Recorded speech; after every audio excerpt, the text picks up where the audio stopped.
아, 코로나로 인하여 많은 사람들이 아주 많은 불편함을 겪고 때로는 고통을 가지고 살아가죠. 그래서 가장 이 코로나 전염병에 대해서 예방하는 차원은 무엇인가 하니 마스크를 착용하는 것입니다. 그런데 요즘 우리나라 사람들이 마스크를 착용을 참 잘하고 있습니다. 그런데 요즘 마스크를 착용하는 것까지는 좋은데 마스크를 바르게 착용하자 하는 캠페인이 벌어지고 있죠.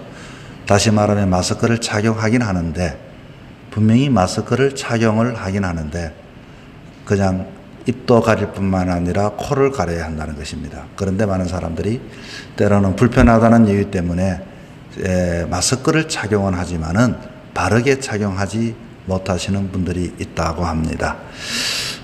모든 것들이 바르게 다 진행되어져야지 아무리 내가 거기에 순응하여 한다 할지라도 바르지 않으면은 때로는 그에 대한 고통이 얼마나 큰지 그 대가를 지불해야만 하는 것입니다.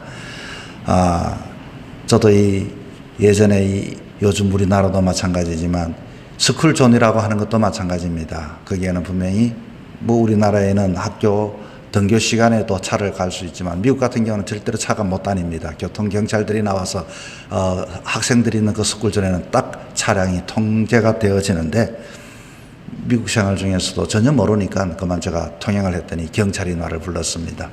그래서 제가 온 지 얼마 되지 않아 몰랐다고 했더니 아주 교육을 잘 시켰어요. 그래서 그분이 딱 제게 하시는 말씀이 있습니다. 무엇인가 하니 내가 용서한다. 그리고 앞으로는 절대 그렇게 하지 마라. 그래서 저는 나름대로의 그 모든 내 잘못에 대해서 용서를 받았던 기쁨으로 돌아가게 됐죠. 그런데 문제는 뭡니까? 용서를 받았지만은 거기에 대하여 해결을 받았지만은 그만 벌금이 그 당시 한 100불 정도, 다시 말하면 한 20년 전인데 지금 돈으로도 한 12만 원 정도 돈이 나왔습니다. 유학생에게 12만 원 엄청난 큰 돈이지요.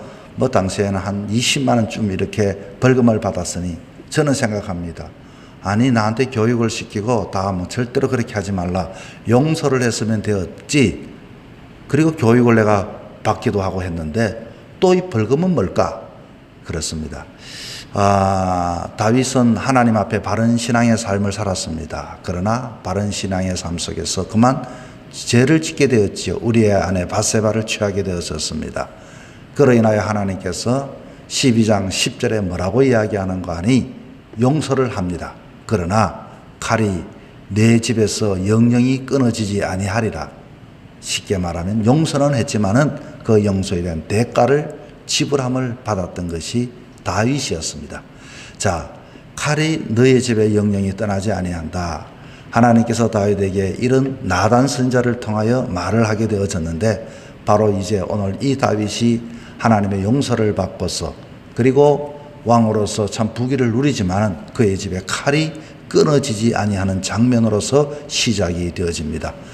오늘 읽었던 본문에서부터 시작을 하여 이 말은 아들이 암논이 있었습니다. 이 암논이 이 죄를 저지르게 되었고 거기에 대하여 이제는 이복 누이 다말을 이렇게 범하게 되어지는데 이로 인하여 압살론이 그 암논을 살해를 하게 되고 형제끼리 칼부림이 나고 그리고 아버지 다윗을 반란하는 장면이 이제부터 시작이 되어집니다. 자, 참 집안에 이런 일이 일어나면 얼마나 끔찍하겠습니까? 그 일에서만 그쳐지는 것이 아니라 세바가 또 반란을 일으키고 그 다윗의 집에 칼이 멈추지를 않았다고 하는 것입니다. 하나님의 공의가 채워지기까지 그와 같은 것이 떠나지 않았다.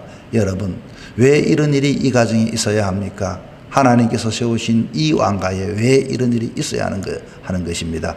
하나님은 우리를 용서는 해 주시지만 그러나 그에 대한 죄의 대가에 대한 지불을 한다는 것을 우리는 받는다는 것은 알아야 하는 것입니다.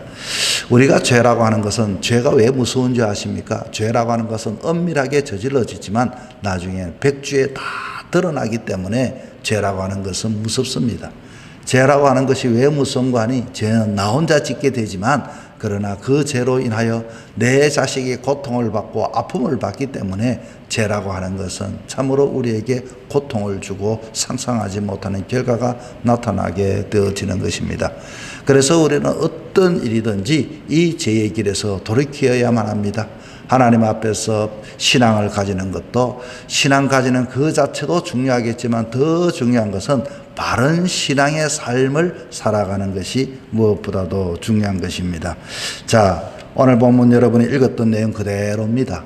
뭐 더 이상 얘기해서 뭐 해석하지도 않아도 무슨 뜻인지 다 알 수 있는 그런 내용이죠. 이 다윗에게는 이 사랑하는 아들이 있었습니다. 그 중에 암논이라고 하는 아들인데, 그런데 이 암논이 그만 배다른 이복 누이 다말을 사랑했다, 그 말인 것입니다. 이 사랑은 어떤 사랑입니까? 이 사랑은 해서는 안 될 사랑입니다. 이스라엘 사람들 속에서도 이런 사랑은 하지를 않았습니다. 자, 다말과 같은 배선한 압살롬이 그만 압살롬의 이 피비린내 나는 복수극이 시작이 되어지죠. 다윗이 범했던 죄의 순간은 쾌락이었지만은 그 열매는 너무나도 썼던 것입니다. 이 형제끼리의 이와 같은 난, 이와 같은 범죄, 이것은 마치 하나님께서 가장 이 다윗에게 어떤 메시지를 주는 거 아니, 다윗이 이 이야기를 보고를 받았을 때에 자기는 무엇이 생각이 되는 거 아니, 그렇구나. 어쩌면 내가 가장 사랑하고 아껴야 할 내 장수 우리의 아내 바세바를 간음했던 것이 아마 생각이 났을 것입니다. 그리고 이 나중에는 이 다윗이 자기가 뿌렸던 죄악의 씨앗을 그대로 보게 되어지는데, 형제끼리 살해했던 이 장면을 보면서 그렇구나, 내가 어쩌면 정말로 내 신부 우리아를 그렇게 사지로 모아라 넣어서 요압 장수에게 그를 죽이라고 말했던 것이 아마 생각이 되어졌을 것입니다. 자, 오늘 이 본문에 대해서는 우리는 무엇을 알 수 있습니까?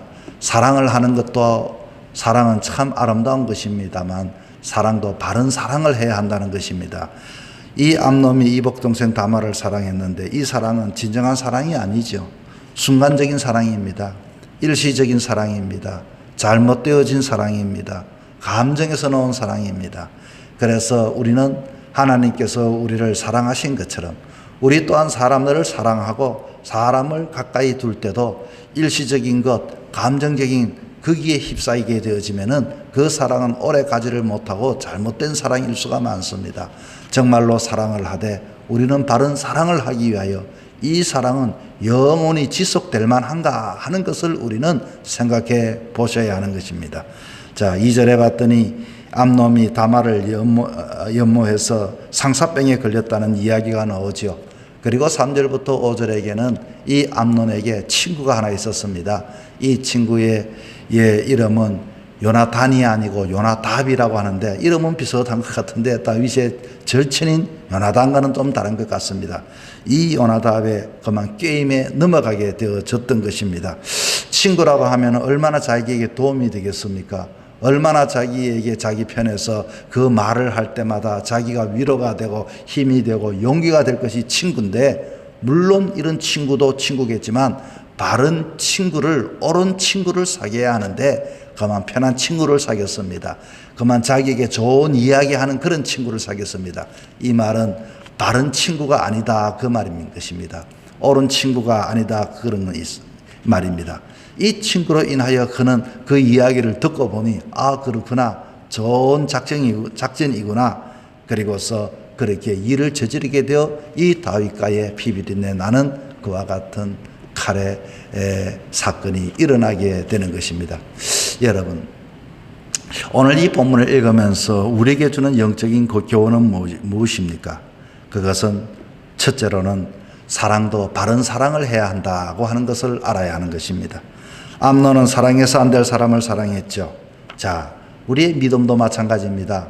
믿음이 있는 것은 소중하지만 내가 믿는 믿음이 바른 믿음인가? 그것은 영원한 믿음인가? 오늘도 정말로 변함없는 믿음이고 내일도 그 사람을 대한 믿음이 있는가? 이것이 영원성이 되어져야 하고 지속성이 이루어져야만이 바른 믿음이 되고 바른 신앙이 되어지는 것입니다. 신앙이라고 하는 것이 바로 그런 것이죠. 영원한 믿음이 될 수 있는가? 영원한 신앙이 될 수 있는가? 우리가 물질을 투자하는 것도 여러분 때로는 하나님 앞에 주일 성수를 합니다. 내 시간을 주님 앞에 드리죠. 때로는 주님 앞에 가장 귀한 예물을 드리는 헌금을 합니다. 여러분, 이것은 영원한 투자와 같이 변함이 없는 것인가? 그래야만이 그것은 바른 투자가 되어지고 바른 관계가 형성이 되어지게 되는 것입니다. 그저 일시적인 것, 그저 그렇게 함으로써 저 사람 감정적인 것, 쾌락적인 것, 이것은 우리에게는 바른 그 신앙도 될 수도 없고 바른 믿음도 될 수도 없고 바른 헌신도 될 수도 없고 바른 봉사도 되어질 수가 없습니다. 봉사를 하다가 여러분 이 영혼성이 없게 되어지면 모든 것들이 내 감정에 치우쳐서 봉사도 하고 헌신도 하고 사랑도 하고 영혼성이 없으면 그것은 바르지 않기 때문인 것입니다. 두 번째는 우리에게 주는 교훈은 그렇습니다. 요나답과 같은 잘못된 친구를 사귀면 안 됩니다. 친구를 사귀는 것은 참 좋습니다. 자기 몸을 버려서 자기 몸을 희생해서 친구를 사는 사람만큼 큰 사랑은 없다고 성경은 우리에게 가르쳐주고 있습니다. 그렇습니다. 내가 희생하고 내가 헌신해서 친구를 살 수만 있다면, 친구를 얻을 수만 있다면, 친구의 영혼을 구할 수만 있다면 너무나도 소중한데, 여기에 친구의 관계는 영혼을 구하는 것이 아니라 아주 영혼을 그렇게 파탄에 이르게 하는 그런 친구의 사귐이었습니다. 친구를 사귀되 잘못된 친구의 사귐이 아니라 바른 친구의 사귐이 우리에게 중요한 것입니다. 다윗에게는 요나단과 같은 아주 훌륭한 친구가 있었죠. 이 친구로 인하여 요나단은 용기를 얻고 이 친구를 통하여 때로는 위기 속에서도 그 생명을 구원받았습니다. 그런데 오늘 암논에게 친구는 요나답이라고 하는 이 친구는 바로 이 친구로 인하여 그만 암논이 죽임을 당하게 되는 것입니다. 그리고 이후에 이 친구로 인하여 그만 다윗 왕가의 어려움이 찾아오게 되는 것입니다.